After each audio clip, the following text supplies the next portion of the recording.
नमस्कार दोस्तों, स्वागत है आप सभी का हमारे इस यूट्यूब चैनल में। और इस वीडियो के माध्यम से जो डेली करंट अफेयर्स की वीडियोस अपलोड हो रहे हैं उसमें 9 अगस्त के करंट अफेयर्स को शामिल किया गया है। ये दरअसल एक्सपेक्टेड क्वेश्चंस हैं कि प्रीवियस प्रीवियस ईयर नहीं, नेक्स्ट जो ईयर्स हैं या फिर आने वाले समय में जो एग्ज़ाम्स होंगे उसके जो एक्सपेक्टेड क्वेश्चंस हैं। ठीक है, आप अपनी जानकारी के लिए भी इसको देख सकते हैं कि आपकी जानकारी इंक्रीज़ होगी थोड़ा सी कहीं ना कहीं, और आप अप टू डेटेड रहेंगे।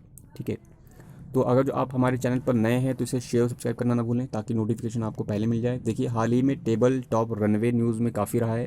तो प्रश्न ये है कि टेबल टॉप रनवेज की संख्या टोटल देश में कितनी है। तो टोटल देश में टेबल टॉप रनवे की संख्या है 5। टेबल टॉप रनवे क्या होते हैं तो आपको यहाँ पर इस इस फिगर के माध्यम से बता देते हैं। देखिए, यहाँ पर है ये हिल है, पहाड़ी है। तो किसी भी पहाड़ी को जब ऊपरी हिस्सा जो है काट कर जो है कोई रनवे बनाया जाता है, जैसे यहाँ पे दिया गया है शिप, तो उसे टेबल टॉप रनवे कहते हैं। ठीक है, ये बहुत ही ज़्यादा खतरनाक होता है क्योंकि यहाँ पर आसपास जो चारों तरफ उसकी खाई होती है।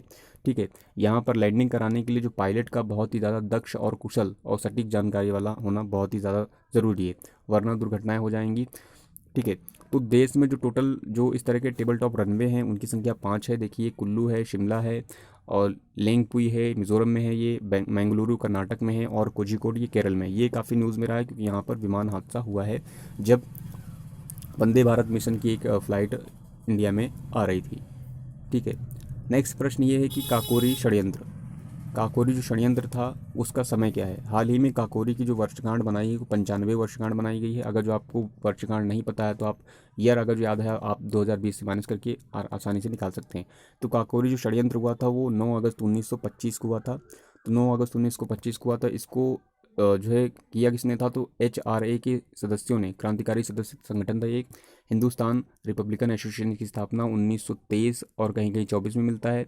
ठीक है, कानपुर में हुई थी। और इसके जो क्रांतिकारी जो गतिविधि से संबंधित जो संगठन था, इसके जो सदस्य थे, यानी इसके जो सदस्य थे उसमें चंद्रशेखर आज़ाद जी, राम प्रसाद बिस्मिल जी, राजेंद्र लोहड़ी और अशफाकुल्ला खां जी थे। ठीक है, तो इन क्रांतिकारियों ने जो है 9 अगस्त को काकोरी जो कि उत्तर प्रदेश में है, इसमें जो है 8 डाउन सहारनपुर लखनऊ पैसेंजर पर इन्होंने जो है धावा बोला था। ठीक है, इन्होंने उसमें जो है डकैती डाली थी, और डकैती में करीब मान के एक अनुमानों के मुताबिक करीब 5,500 इनको रुपए हासिल हुए थे। लेकिन जो है अंग्रेज़ों को इनकी धरपकड़ के लिए इससे ज़्यादा, बहुत ही ज़्यादा, करीब 10,000 रुपये, सॉरी 10 लाख रुपए तक इनको खर्च करना पड़ा था अंग्रेज़ों को।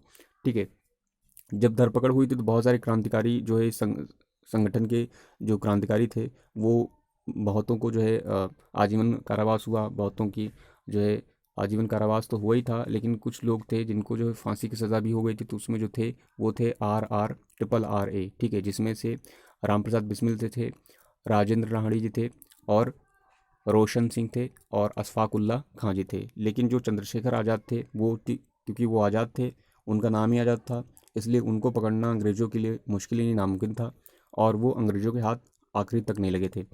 आखिर में होता क्या है कि मुखबरी के कारण जो है अल्फ्रेड पार्क जो कि इलाहाबाद में है, वहाँ पर उन्होंने अंग्रेज़ों से लोहा लेते हुए खुद को ही गोली मार ली थी।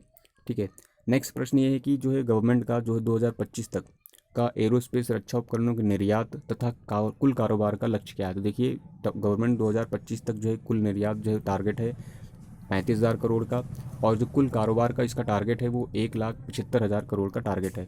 ठीक है, नेक्स्ट जो है एक्सपेक्टेड क्वेश्चन है या फिर ये प्रीवियस ईयर का क्वेश्चन ही है।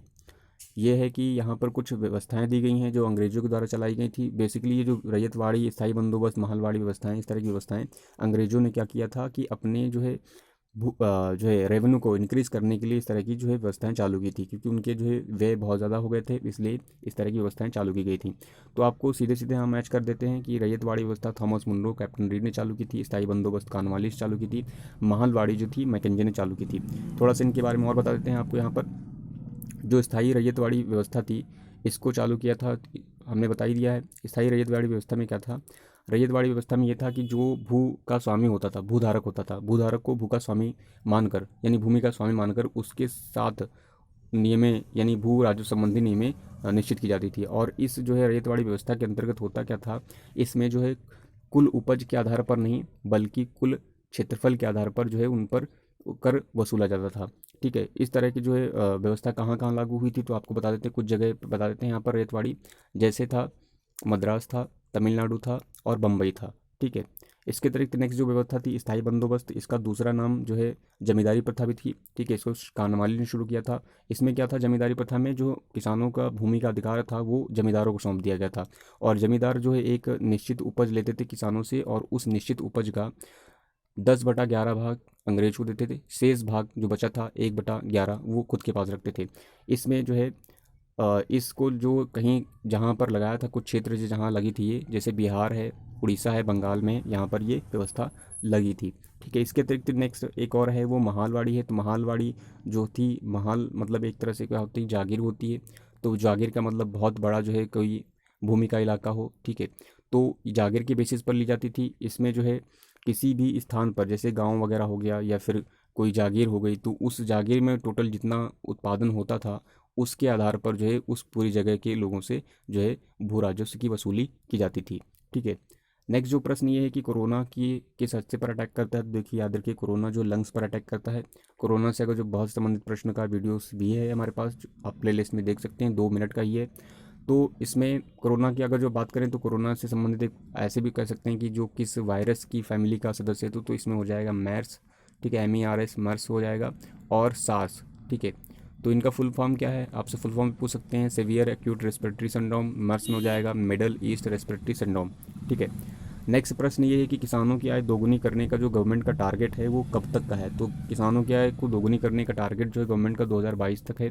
इसी के चलते हाल ही में जो है गवर्नमेंट ने जो है किसान रेल भी चलाई है, और 2022 जो है और भी दृष्टि से खास महत्वपूर्ण है, क्योंकि इसी साल जो है गगनयान मिशन लॉन्च करने का भी टारगेट है, और इसी जो है वर्ष जो है प्लास्टिक मुक्त भारत का भी टारगेट रखा गया है। इसके 2 साल बाद जो है 2024 का जो टारगेट है ईयर का, इसमें जो है भारतीय अर्थव्यवस्था को 5 ट्रिलियन करने का टारगेट है, और इसी साल जो है दिल्ली गवर्नमेंट का जो है दिल्ली की सड़कों पर 25% इलेक्ट्रिक व्हीकल रन कराने का टारगेट भी है। देखिए अब आगे पता चलेगा कितने टारगेट पूरे हुए हैं।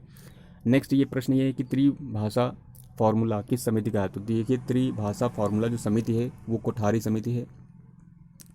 यहाँ पर जो शिक्षा नीति लागू हुई, आपको प्रश्न ये बताना है कि शिक्षा नीति जो लागू हुई उसका जो ड्राफ्ट तैयार किया था वो किसने किया था। ठीक है, नेक्स्ट ये है कि यहाँ पर कुछ समाधि स्थलों को दिया गया है, जो कि कई पेपर्स में आपको देखने को मिलेंगे। तो यहाँ पर सामाजिक जो समाधि स्थल हैं उनको याद करने के लिए हम थोड़ी सी आपकी मदद कर देते हैं। यहाँ पर पहला जैसे यहाँ समाधि स्थल है महात्मा गांधी की समाधि स्थल, तो ये कहाँ पर है, आपको ऑप्शन से यहाँ पर आंसर मिल सकते हैं। जैसे महात्मा गांधी है तो महात्मा को अगर संधि विग्रह कर देंगे तो महान प्लस आत्मा हो जाएगी।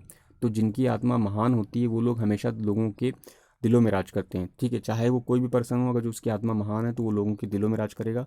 तो महान आत्मा वाले लोग दिलों में राज करते हैं, यानी राज मतलब हो जाएगा राजघाट। तो महात्मा गांधी की समाधि स्थल है वो राजघाट है।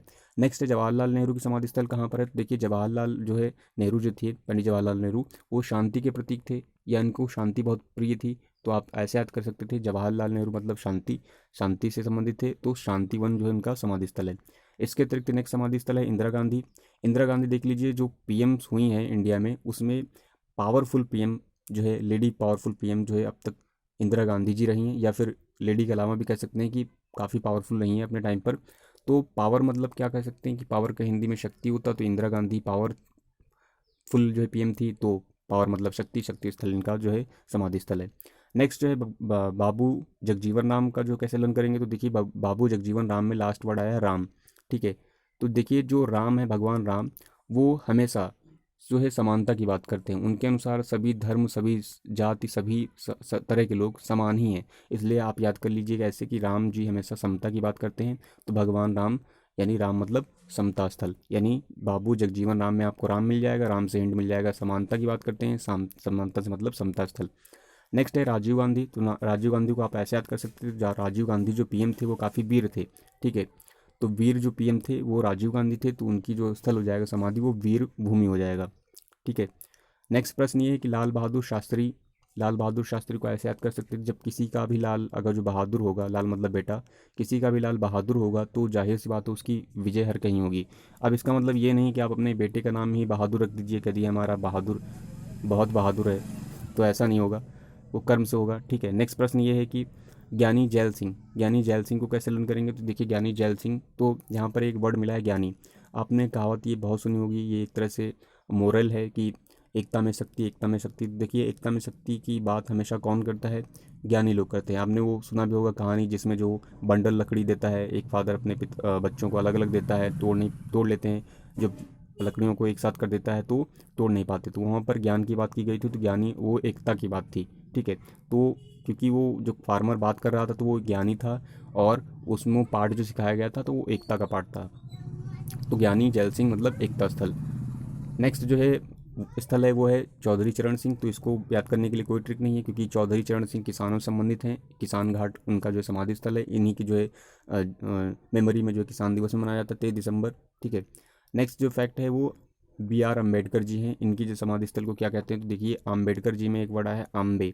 अम्बे से आप ऐसे याद कर लीजिए, अम्बे माँ, ठीक है। तो अम्बे माँ की जो चित्र हैं, आपने कहीं भी फोटो देखा होगा, चित्र देखा हो, तो उनकी जो भूमि का चित्र है बहुत ही खूबसूरत है। तो आप ऐसे कर लिए अम्बे माँ का चित्र काफ़ी खूबसूरत है, यानी अम्बे माँ यानी चित्र, चित्र मतलब चित्राभूमि, अम्बेडकर जी चित्राभूमि। नेक्स्ट है K.R. Narayan.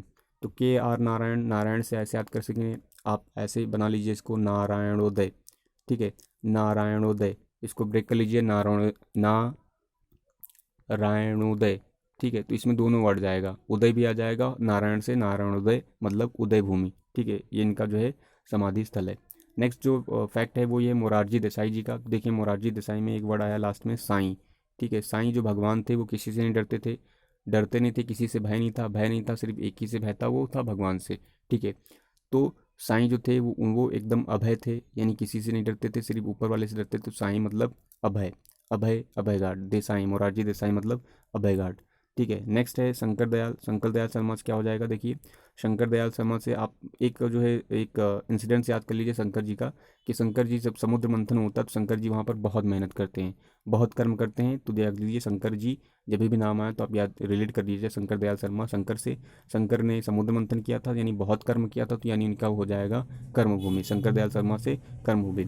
So I hope आपको ये वीडियो पसंद आया होगा, और जो यहाँ पर याद करने के लिए थोड़ा सा रिलेट किया गया है वो भी पसंद आया होगा। सो अगर जो आपको कोई और सुझाव देना है तो आप कमेंट सेक्शन बना हुआ है, वहाँ पर कमेंट कर सकते हैं। Thanks for watching this video.